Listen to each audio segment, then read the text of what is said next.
तो गाइस इस वीडियो के अंदर फाइनेंशियल प्लानिंग है वन शॉट में खत्म किया जाएगा। और ऐसे ही चाहते हो कि पूरे के पूरे जितने अलजेब्रा में, जितना ज्योमेट्री में, देन साइंस 1 साइंस 2 एसएसटी, तो सबसे ज्यादा जिसकी मांग होगी और वीडियो के नीचे around 1000 plus comment and 2000 like रहा, तो सबसे ज्यादा जिन बच्चों ने जिस चीज की मांग की है वो सभी चीजें भी आना स्टार्ट हो जाएगा। तो भाई फटाफट फटाफट सपोर्ट दिखाओ।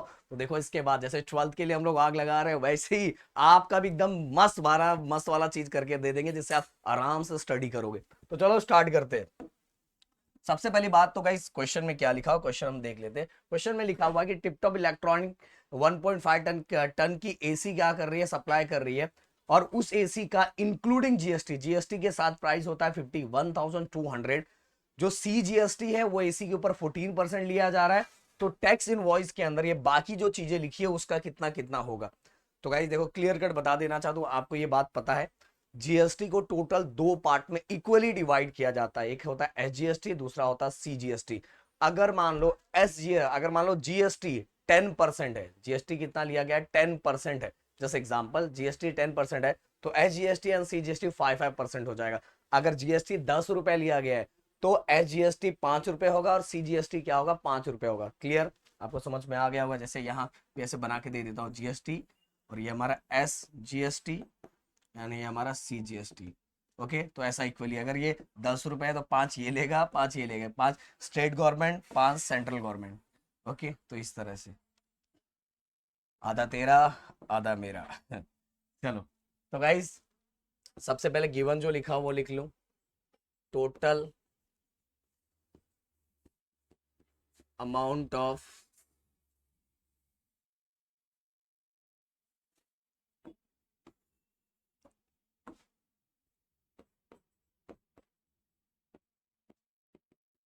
Total price of AC rupees 51,200।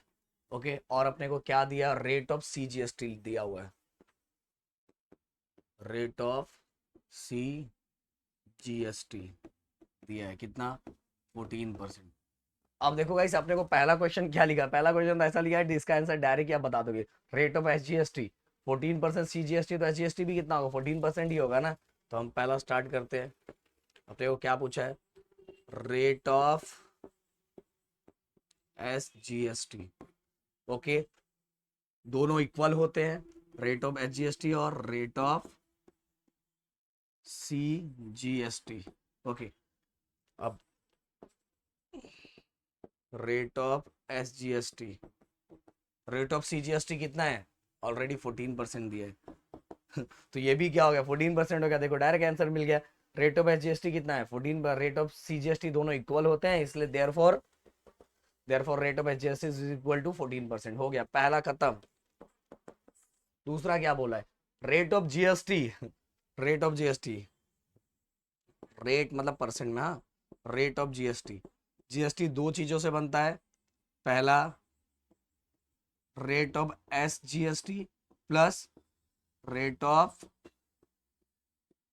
C GST. Okay, तो 14% plus 14% which is equal to 28%। हो गया आराम से, कोई टेंशन ही नहीं। अब थोड़ा इसको हम अलग कलर में लिखेंगे। अगला टैक्सेबल वैल्यू ऑफ एसी। देखो जब भी ऐसा दिया रहे तो टैक्सेबल वैल्यू पूछा रहे तो टैक्सेबल वैल्यू को एक्स ले लिया करो। लेट, अब तीसरा फाइंड करते हैं हम लोग। Let the taxable value of AC be rupees X, X ले लिया। अब देखो कैसे फाइंड करते हैं। देखो guys, AC total amount, okay, AC AC का जो टोटल अमाउंट है वो किन दो चीजों से मिलके बना हुआ है, एक ऐसा जिस पे टैक्स लगा हुआ है और प्लस अमाउंट ऑफ जीएसटी, ऐसे दो चीजों से मिलके बना हुआ है। तो total amount equal taxable value plus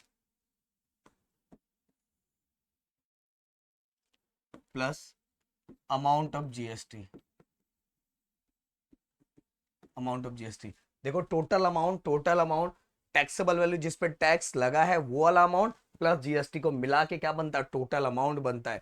taxable value मान लो जैसे 10 रुपए है, 10 मतलब मुझे एक कोई भी मतलब एक XYZ कोई भी चीज लेने जा रहा हूँ, उसका टोटल अमाउंट 10 रुपए है, जिसके ऊपर 8 रुपए उसका टैक्सेबल वैल्यू और 2 रुपए मुझे टैक्स लगा हुआ है। तो 8 + 2 कितना हो गया, 10 ये टोटल अमाउंट हो गया। और जो 8 रुपीज था वो मेरा क्या था, टैक्सेबल अमाउंट था, और प्लस 2 रुपीज था जो मेरा अमाउंट ऑफ GST, दोनों को मिला दिया और मेरा बन गया टोटल अमाउंट। तो गाइस टोटल अमाउंट अपने को पता है 51,200 इक्वल टैक्सेबल वैल्यू अपने ने एक्स कंसीडर किया क्योंकि यही तो पूछा है। अब जीएसटी कैसे निकाला जाता है, अमाउंट ऑफ जीएसटी, जीएसटी कितना लगा है 28%, परसेंट है देखो 28%, परसेंट हमेशा डिवाइड बाय 100 करते हैं इनटू टैक्सेबल अमाउंट, तो टैक्सेबल पता नहीं है तो सर टैक्सेबल को हमने क्या ले लिया x. Okay, amount of GST कितना 28/100 इनटू टैक्सेबल वैल्यू, तो टैक्सेबल वैल्यू पता ही नहीं है भाई, तो इसलिए इसको भी क्या लिया एक्स लिया। अब देखो इसको कितने सिंपल तरीके से हम करते हैं, ये देखो पहले 28x अपॉन 100 ऑफ, अब हम क्या करेंगे, ऐसे कर सकते हो आप डायरेक्ट ही, ये नीचे 2 0 है तो ऊपर 2 डिजिट के बाद क्या हो जाएगा, डेसिमल लग जाएगा, तो 0.28x हो गया काम। तो 51,200, अब इसको प्लस करो, देखो 1x प्लस 0.28x, तो ये कितना x हो जाएगा 1.28x। ओके, ऐसा प्लस हो जाएगा, याद रखना जो समझा रहा हूँ एकदम अच्छे से। देखो 1x डेसिमल के पहले डिजिट 0 है और ये कंप्लीट नंबर है, तो इसीलिए 1x प्लस 0.28x, तो कितना हो जाएगा 1.28x हो जाएगा, हो गया। अब ये x ऐसे ही रहेगा और ये डिवाइड में आ जाएगा,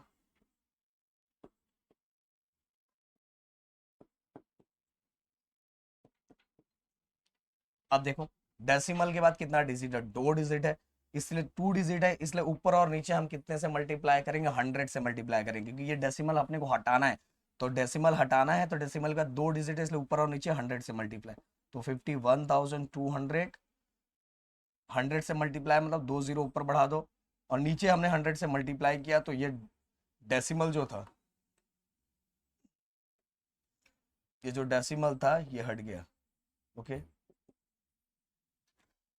अब हो गया हमारा काम। अब 128 को अगर 512 से हम क्या करते हैं, मल्टीप्लाई करते हैं, मतलब डिवाइड करते हैं, तो 128 फोर जा कितना होता है, 512 होता है। तो हम यहाँ 128 वन जा 128, 128 फोर जा 512, तो आगे कितना बचा, 4 बचा है, और आगे 0 कितना बचा, 1 2 3 4, 1 2 3 4 इक्वल एक्स, तो x इक्वल टू ₹40,000। अब ये क्या आ गया, 40,000 क्या होगा, टैक्सेबल वैल्यू जिसके ऊपर टैक्स लगा था, 40,000 रुपीज, 40,000। अब अगला क्वेश्चन क्या पूछा है, टोटल अमाउंट। अब अमाउंट पहले रेट में पूछा था, अमाउंट मतलब पैसा, तो भाई इसी से हम निकाल सकते हैं। देखो बहुत लोग इस फॉर्मूले का यूज करके अमाउंट ऑफ जीएसटी निकालते हैं, बट यहाँ देखो अपने को टोटल अमाउंट दिया हुआ है, देखो कैसे मैं यहाँ लिखता हूँ, ये देखो ध्यान से देखना, फिर से वही फॉर्मूला टोटल, मैं थोड़ा इसको छोटा ले लेता हूँ,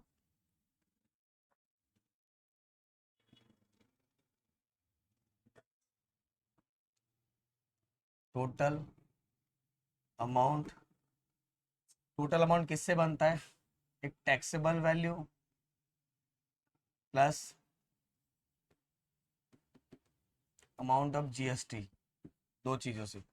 तो टोटल अमाउंट आप सभी को पता है कितना होता है 51,200, ये पता है। टैक्सेबल वैल्यू हमने निकाल लिया है, टैक्सेबल वैल्यू कितना है 40,000, और अमाउंट ऑफ जीएसटी अपने को निकालना है, इसीलिए इसको इसमें कुछ नहीं लिखेंगे, यही निकालना है ना अमाउंट ऑफ जीएसटी हो, देखो तो 40,000 इक्वल किस साइड आएगा, तो ये हो जाएगा माइनस, तो ये माइनस किया तो सिंपल सी बात है, अमाउंट 51,200 से 40,000 माइनस करोगे तो 11,200 बचेगा, तो amount of GST which is equal to 11,200 हो गया, ये भी आ गया, ये भी आ गया सांबा। अब अपने को पूछा है amount of CGST and amount of SGST. GST मिल गया, इसी को हाफ कर दो यार, क्या ही है। अगला फिफ्थ क्वेश्चन अपने को दिया है, तो amount of CGST equal amount of SGST. दोनों दोनों कैसे निकलेगा, बस जीएसटी, अमाउंट ऑफ जीएसटी को हाफ कर दो, amount of GST divide by 2, क्योंकि दोनों का आधा आधा है ना। अब कर दो डिवाइड फटाफट, काम खत्म हो जाएगा। 2 5 are 10, okay 2 5 are 10, 1 carry, 2 6 are 12, आगे का 2 0, तो 5600 अमाउंट ऑफ सीजीएसटी और अमाउंट ऑफ एसजीएसटी हो गया भाई। ये जो क्वेश्चन मैंने करवाया, इस क्वेश्चन के अंदर लगभग आपका सब का सब कंप्लीट हो जाता है, सब का सब कंप्लीट हो जाता है। पहले एक्सरसाइज में सभी चीजें हमने ये क्वेश्चन करके सब हो जाता है। अब चलते हैं अगले क्वेश्चन की तरफ फटाक से। अब क्या लिखा हुआ, Prasad purchase washing machine from Maharashtra electronic goods, the discount of 5% was given on the printed price of rupees 40,000, rate of GST charge was 28%, find the purchase price of washing machine, also find the amount of CGST and SGST, SGST, okay. तो gym भी जाना है यार। हाँ, तो जो जो चीजें लिखी है, सबसे पहले एक चीज याद रखो, जो हमारा डिस्काउंट होता है वो हमेशा प्रिंटेड प्राइस पे फाइंड करते हैं। तो प्रसाद ने वॉशिंग मशीन परचेज किया महाराष्ट्र इलेक्ट्रॉनिक गुड्स से, उनको वहां डिस्काउंट मिला है, 5% का डिस्काउंट मिला है प्रिंटेड प्राइस पे। और डिस्काउंट हमेशा 5% मतलब कितना मिलेगा ये हम फाइंड करेंगे। बोलेगा भाई मैं आपको 10% दे रहा हूँ, पर 10% मतलब कितना, उसको बोलते हैं अमाउंट ऑफ डिस्काउंट। तो अमाउंट ऑफ डिस्काउंट कितना है वो मुझे क्या करना है, फाइंड करना है सबसे पहले वो। तो the discount of 5% was given on the printed price of rupees 40,000। तो सबसे पहले वही निकाल लेते हैं, अमाउंट ऑफ डिस्काउंट, तो 5% ऑफ प्रिंटेड प्राइस,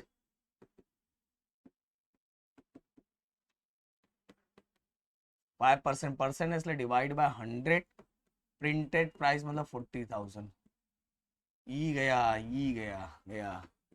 0 0, ये हो गया 2000, ओके। अमाउंट ऑफ डिस्काउंट मिल गया 2000। अब अगला क्या है, rate of GST charge was 28%, GST कितना चार्ज किया, 28%। तो गाइस जो ये डिस्काउंट मिला है ना, ये जो डिस्काउंट मिला है, इसको प्रिंटेड प्राइस से हम माइनस करेंगे तो हमें मिलेगा टैक्सेबल वैल्यू, जिसपे हमें टैक्स लगाना है। क्योंकि 2000 रुपये हमें दुकान वाला बहुत दिल का बहुत अच्छा है, इसलिए उसने 2000 रुपये डिस्काउंट दिया है। देखो अभी गेम देखना है कैसे होता है। तो taxable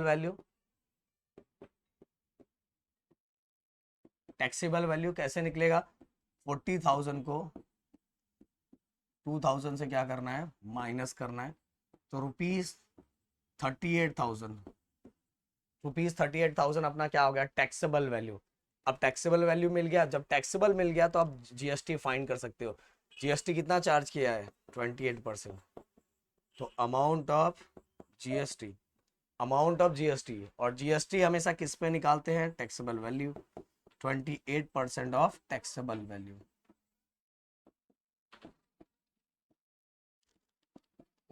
twenty 100 into taxable value. Taxable value भाई कितना है,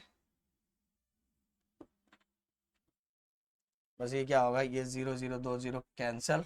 अब हम क्या करेंगे, फटाक से मल्टीप्लाई, तो तुम्हें आता ही है, नहीं तो बिना मतलब वीडियो बड़ा हो जाएगा। तो ये हो गया 0 0 कैंसिल। अब 28 इंटू 38 तो कितना है, 1064 और आगे का एक 0, तो 10,640। ये है हमारा अमाउंट ऑफ जीएसटी, मतलब इतना जीएसटी देना है, तो rate of GST charge was 28%, find the purchase price. अभी देखना आपको मजा आएगा। देखो 40,000 पहले प्रिंटेड प्राइस था, परचेस मतलब देखो जब दुकान वाले के पास गया, दुकान वाला बोला भाई सर 40,000 का है, आपको 2000 डिस्काउंट भी दे रहा हूँ, उसे 2000 डिस्काउंट दे दिया, 38,000। बोलेगा सर जीएसटी मैं थोड़ी ले रहा हूँ, कंपनी वाला ले रहा है ना सब, तो जीएसटी तो ऐड करके देना पड़ेगा। तो देखो अभी इसको कितने में मिलता, कितने में वॉशिंग मशीन। तो प्राइस परचेस प्राइस में सबसे पहले टैक्सेबल वैल्यू जो है वो तो रहेगा ही, साथ में जीएसटी, तो कितना हो गया देख लो, देख लो, 48,640 रुपीज। इतने का अपना क्या हो गया, अपना अपना जो एसी खरीदने गया था ना वाइफ के लिए, हो सकता है शादी हुई होगी, तो इसीलिए नहीं वॉशिंग मशीन लेने गया था यार, ये भी तो वही है। तो इतने का हो गया 48,640 का परचेस प्राइस हो गया, टैक्स इनवॉइस में इतना लिखा रहेगा। अब चलो आगे आगे बढ़ते हैं। अगला, Najama is a proprietor of firm registered under GST. She has paid GST of rupees 12,500 on purchase and collected rupees 14,750 on sale. What is the amount of ITC to be claimed? What is the amount of GST payable? कुछ नहीं है। ये देखो कभी भी GST payable वाला question आया ना, जीएसटी पेएबल वाला क्वेश्चन आया ऐसा, तो एक ही चीज करने का, जो इसके अंदर बड़ा अमाउंट दिखाई दे रहा है, बड़ा अमाउंट दिखाई दे रहा है, उसको आउटपुट बोल देने का, आउटपुट टैक्स, और जो छोटा दिखाई दे रहा है वो हमारा इनपुट टैक्स। तो दिया है ना क्वेश्चन मार्क पर। तो बड़ा अमाउंट कितना है 14,750 एंड छोटू अमाउंट कौन सा है 12,500। अब क्या करने का, जीएसटी पेबल में दोनों को माइनस करने का, जीएसटी पेएबल माइनस करो, output tax minus input tax. तो आउटपुट टैक्स कितना है 14,750 और इनपुट टैक्स कितना है 12,500। आप दोनों को माइनस कर दो, ये 0 गया, ये 5 आया, 2 बचो, देन 4 में से 2 गया, 2 बचा, 0, 2,250 रुपीज, ये है हमारा जीएसटी पेएबल। यहाँ आईटीसी लिख दो, आईटीसी इसका मतलब है इनपुट टैक्स क्रेडिट। क्लियर, एकदम सिंपल, क्या ही था इसके अंदर, बिना मतलब 2 मार्क्स मिल जाएगा। हाँ गाइस, ये देखो इससे रिलेटेड मैंने अपने वीडियो में बताया है, ये आपको कभी कभार एग्जाम में क्वेश्चन पूछा जाता है। तो इस तरह से आपको क्या करना है, इस तरह का आपको टैक्स इनवॉइस आपको पता रहना चाहिए कि एचएसएन कोड ये ऑलरेडी दिया रहता है, नेम ऑफ प्रोडक्ट लिख दिया, रेट कितना दिया उसमें रेट लिखा होगा, रेट ऑफ देखो mobile battery 200, rate of headphone 750 लिख दिया, क्वांटिटी कितना एक एक क्वांटिटी लिखा हुआ 1 पीस, तो 1 पीस लिख दिया। टैक्सेबल अमाउंट मतलब जिस पे देखो लिखा है रेट ऑफ मोबाइल बैटरी 200 तो 200 लिख दिया, रेट ऑफ हेडफोन 750 तो 750 लिख दिया, तो टैक्सेबल अमाउंट कितना होगा ये लिख दिया। इसके बाद सीजीएसटी, जीएसटी देखो जीएसटी 18% है, 18 नहीं है ऊपर वाले का, मोबाइल बैटरी का जीएसटी कितना 12% है, तो सीजीएसटी कितना हो जाएगा 6%, और हेडफोन पे जीएसटी कितना 18%, तो इसका सीजीएसटी कितना होगा 9%, मतलब हाफ हो जाता है ना। फिर हम निकालेंगे परसेंट करके निकालेंगे कि 9, अब अगर नीचे वाले का 9/100 इंटू टैक्सेबल वैल्यू 750 ऐसे करके निकालेंगे और फाइनली आंसर निकल जाएगा। और एचजीएसटी भी ऐसे निकालेंगे, फिर लास्ट में दोनों अमाउंट को क्या करेंगे प्लस, और प्लस करके हम टोटल निकालेंगे। और इसके लिए एक स्पेशल वीडियो बनाने वाला हूँ जिसके अंदर मैं आप सभी को बताने वाला हूँ कि कैसे क्या कैसे करते हैं। वैसे तो अगर ये आप देखोगे तो भी समझ में आ जाएगा, बट अगर आपको चाहिए कि सर ये जीएसटी इनवॉइस का एक स्पेशल वीडियो बना के बताओ, तो मैं एक स्पेशल वीडियो बना के बता दूंगा। ओके चलो आगे, प्रैक्टिस सेट 4.3 के अंदर अगर गाइज हम बात करें तो दो चीज, पहले आपको एक चीज पता रहना चाहिए, क्या पता है ये face value greater than market value. अगर फेस वैल्यू ये कंपनी देती है शेयर्स का, तो अगर फेस वैल्यू ज्यादा है जो कंपनी दे रही है और मार्केट वैल्यू से, तो कंपनी बोलती है यार मार्केट में आके उसका प्राइस कम हो गया, पहले 100 था मार्केट में 80 में बिक रहा है, मतलब तब कंपनी अपना इज्जत बचाने के लिए बोलती है शेयर इज एट डिस्काउंट पे चल रहा है भाई, डिस्काउंट। अब यहाँ केस में फेस वैल्यू कम है मार्केट वैल्यू से, मतलब जो कंपनी ने शेयर की वैल्यू रखी तो वो 200 था और मार्केट में 1000 धमाका हो रहा है, तो बोलेंगे भाई शेयर बहुत ज्यादा प्रीमियम है, तो तो बोलेंगे share is at premium, share is at premium. Okay, और अगर दोनों जितने में शेयर डिसाइड किया गया था उतने में ही है तो शेयर इज एट पार, मतलब शेयर इज एट पार मतलब जितने का था उतने का ही है। समझ? तो ये 3 कंडीशन याद होना चाहिए। सबसे सिंपल, फेस वैल्यू, शेयर जहां से शेयर जितने का बोला गया था उतने ही मार्केट में है तो शेयर इज एट पर। अगर फेस वैल्यू ज्यादा है और मार्केट में उसका भाव कम चल रहा है तो शेयर इज एट डिस्काउंट, और मार्केट में धमाका मचा के रखा है मतलब मार्केट वैल्यू ज्यादा है तो share is at premium. Clear? तो चलो ये आपको याद होना चाहिए। तो इससे रिलेटेड क्वेश्चन पूछा जाता है।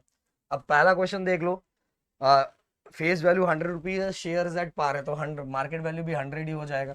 ये कलर शायद ना दिखे इसके ऊपर तो मैं इसे लिखता हूँ, 100 हो जाएगा। इसके बाद प्रीमियम, प्रीमियम तो मार्केट वैल्यू 575, तो सिंपल सी बात है जब शेयर प्रीमियम में होता है, जैसे मैं लिखूं यहाँ, मैं ऐसा एक फॉर्मूला चाहिए तो बना दूं, ये देखो, market value equal to face value, जितना कंपनी दे रही है साथ में उसमें प्रीमियम भी है, शेयर हमारा प्रीमियम है। तो मार्केट वैल्यू कितना है, मार्केट में कितना 575 का बिक रहा है, फेस वैल्यू हमें निकालना है, प्रीमियम कितना है, प्रीमियम 500 है, फेस वैल्यू कंपनी और प्रीमियम मिला के हमारा मार्केट वैल्यू बनता है। अब ये 500 इस साइड आ जाएगा तो फेस वैल्यू कितना हो गया, फेस वैल्यू हो गया हमारा 75 रुपीज 75, ये हो गया 75, फेस वैल्यू कितना हो गया 75।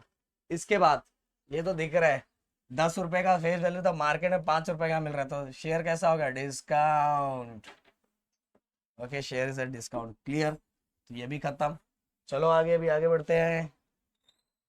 अगले अगले अगले अगला, Deshpande purchase share of face value ₹5 at a premium of ₹20। How many shares will she get for ₹20,000? 1 minute, वैसा क्वेश्चन दिया है ये।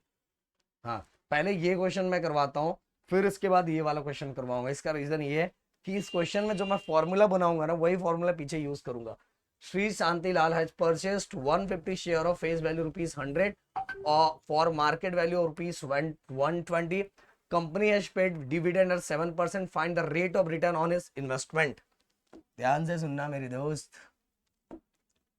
ये देखो सबसे पहले क्या दिया हुआ, number of shares, number of shares कितना है 150। देन इसके बाद share of face value, face value कितना है ₹100। इसके बाद मार्केट वैल्यू कितना है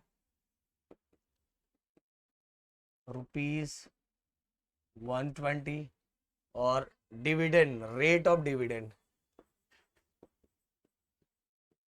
रेट ऑफ डिविडेंड कितना है 7%, और ROR फाइंड करना है। मैंने फिर से बोला है कि मैंने और राहुल सर ने पूरा मैथ, पूरा अलजेब्रा, मतलब बहुत अच्छे अच्छे वन शॉट में हमने क्रैश कोर्स में कंप्लीट करवाया है, बहुत अच्छी तरीके से, कम टाइम, बहुत अच्छा रिवीजन कर सकते हो, साथ में लैंग्वेजेस का भी। तो अगर जिसको परचेस करना है फटाफट ऐप पे जाके फटाफट कर लो गाइस, क्योंकि उससे बहुत ज़्यादा हेल्प होगा। लैंग्वेजेस में तो इतने ग्रामर, इतने सब चीज़ें बताइए ना, ग्रामर और राइटिंग स्किल, ये सब आराम से कर सकते हो। अब rate of return, rate of return का फॉर्मूला सबसे पहले मैं लिख देता हूँ। ये फॉर्मूला ये होता है, टोटल डिविडेंड अपॉन सम इन्वेस्टेड इनटू 100। ये फॉर्मूला होता है, टोटल डिविडेंड अपॉन सम इन्वेस्ट इनटू 100, ये फॉर्मूला होता है। इसी फॉर्मूले का यूज करके हमें क्या फाइंड करना है, रेट ऑफ रिटर्न फाइंड करना है। ये जो डिविडेंड होता है, डिविडेंड हमेशा याद रखो फेस वैल्यू पे निकाला जाता है क्योंकि कंपनी देती है, और सम इन्वेस्ट में हम हमेशा मार्केट वैल्यू से मल्टीप्लाई करते हैं। ये दो चीजें याद रखना है, ये दोनों चीजें हम लोग निकालेंगे, निकाल के इस फॉर्मूले में पुट करेंगे और इंटू 100 करेंगे, ROR निकल जाएगा। तो चलो सबसे पहले हम डिविडेंड फाइंड करते हैं। तो डिविडेंड, टोटल डिविडेंड है ना, तो हमें पहले एक डिविडेंड, मतलब एक शेयर पे कितना डिविडेंड मिलेंगे, इसलिए हम लिखेंगे dividend per share.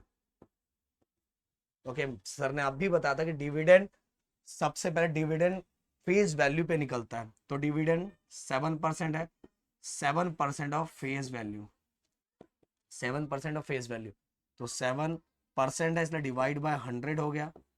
Face value कितना है 100 रुपीज, तो 100 गयो, कितना बचा ₹7। एक शेयर पे 7 रुपए मिल रहा है डिविडेंड। अब टोटल डिविडेंड, क्योंकि फॉर्मूले में टोटल डिविडेंड है, तो टोटल डिविडेंड तो टोटल डिविडेंड में क्या करेंगे, पूरे शेयर को मल्टीप्लाई करेंगे, 7 × 0, तो ये हो गया हमारा 1050 रुपीज, 1050 रुपीज। ये क्या मिल रहा है, टोटल डिविडेंड मिल रहा है, ये टोटल डिविडेंड हो गया। अब सम इन्वेस्ट के लिए एक फॉर्मूला दिमाग में रखना, और यही हम पीछे यूज कर रहे हैं। Sum invested equal to number of shares into market value. अभी बताया था ना, सम इन्वेस्ट मार्केट वैल्यू पे निकलता है। तो नंबर ऑफ शेयर्स कितना है, हम अपने को 150 शेयर खरीदना है, और मार्केट में उनकी वैल्यू कितनी चल रही है, मार्केट में वैल्यू 120 चल रही है। कितनी चल रही है, 120 चल रही है। फटाक से 150 इंटू 120 कितना हो गया, 18,000 रुपीज इसने इन्वेस्टमेंट किया है। ओके, किसने, शांतिलाल जी ने 18,000 रुपीज क्या किया, इन्वेस्टमेंट किया हुआ है। क्लियर। अब गाइस देखो, दोनों चीजें निकल गई। अब वो ROR का फॉर्मूला लगाएंगे हम लोग, और फॉर्मूले में ये फॉर्मूला लिखने का फिर से, टोटल डिविडेंड ऊपर लिखेंगे 1050, और नीचे लिखेंगे 18,000 इंटू ये हो जाएगा हमारा 100। ये फॉर्मूला लिखना, हाँ, ये गया, ये गया, ये गया, ये गया। ओके, अब 105 डिवाइड बाय 18, ये हमारा आ गया 5.83%। ओके, ये हो गया हमारा ROR 105/18, तो 5.83%। और ये फॉर्मूला याद रखना। देखो इस तरह से अगर आप करोगे तो आपका आराम से चीजें निकल गई। तो इतना इनको रेट ऑफ रिटर्न मिला है ऑन इन्वेस्टमेंट। तो चलो आगे बढ़ते हैं अगले क्वेश्चन की तरफ। अगला क्वेश्चन नहीं दिया है क्या,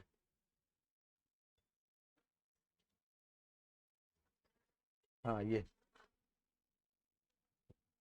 इसके बाद Shrimati Deshpande purchase a share of face value ₹5 at a premium of ₹20। How many shares will she get for ₹20,000?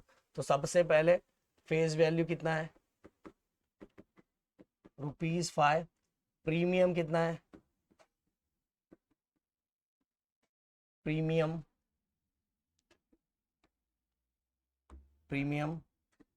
कितना है, ₹20। इसके बाद इन्वेस्टमेंट, सम इन्वेस्टेड कितना है, ₹20,000। ओके, और फाइन क्या करना है, नंबर ऑफ शेयर्स,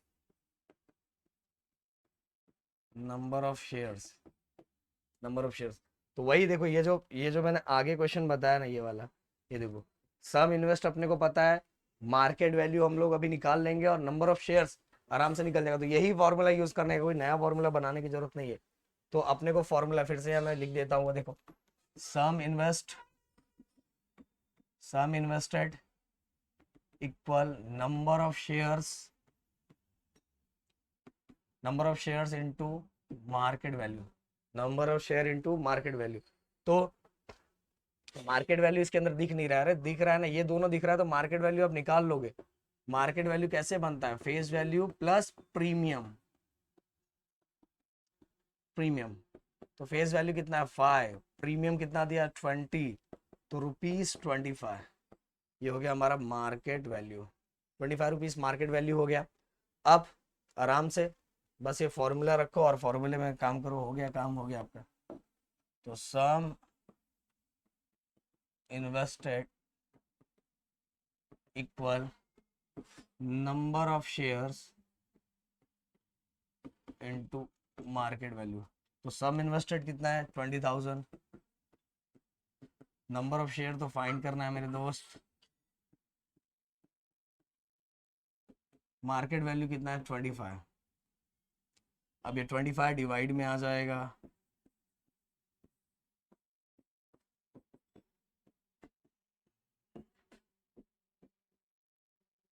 25 वन सा 25, 25 फोर सा 25, फोर सा बोल रहा हूँ 8 जा होगा, 8 जा 25 8 जा 200 और आगे का 2 जीरो, तो ये हो गया टोटल 800।